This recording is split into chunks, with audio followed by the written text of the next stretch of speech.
Hello বন্ধুরা, সবাই কেমন আছো? আশা করি সবাই সুস্থ এবং ভালো আছো।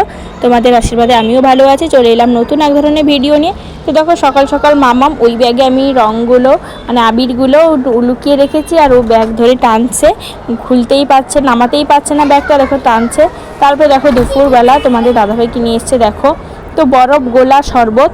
তো ওই যে শরবতগুলো বিচা কি এক ধরনের একটা বিচে পাওয়া যায়, সেগুলো দেওয়া থাকে যে শরীর ঠান্ডা করে, ওগুলোই দেওয়া আছে, কিন্তু গোলার মতন বরফ দিয়ে লাল সিরাপ দিয়ে শরবতের মতন। তো এখানে বরফ গোলা শরবত। তো তোমার দাদাভাই নিয়ে এসছে। তো দেখো মামাম মানে জেদ ধরেছে, ও আমাকে খাইয়ে দেবে, খাওয়াতেই পারছে না, না নিজে খেতে পারছে, ও জেদ ধরেছে আমাকে খাইয়ে দেবে। তারপরে দেখো বিকালবেলা ওর বাপি ওর জন্য কি নিয়ে এসছে, দেখো হোলি স্পেশাল একটা টি শার্ট নিয়ে এসছে। আর মামাম পেয়ে তো ভীষণ খুশি, আর ওকে কিন্তু পরেও কিন্তু দারুণ লাগছিল। আর সাথে মোমো নিয়ে এসেছিল, আর মামাম খেতে কিন্তু মোমো ভীষণ ভালোবাসে, তাই দেখো মোমো নিয়ে আসতেই ও বসে পড়েছে খাওয়ার জন্য। আর হুলির টি শার্টটা কেমন লাগলো জানিও তোমাদের কমেন্ট করে, আমার কিন্তু দারুণ লেগেছে। আর ভিডিওটা তোমাদের কেমন লাগলো জানিও, ভালো লাগলে লাইক কমেন্ট শেয়ার করে দিও, চ্যানেলটি অবশ্যই সাবস্ক্রাইব করে দিও। Thank you.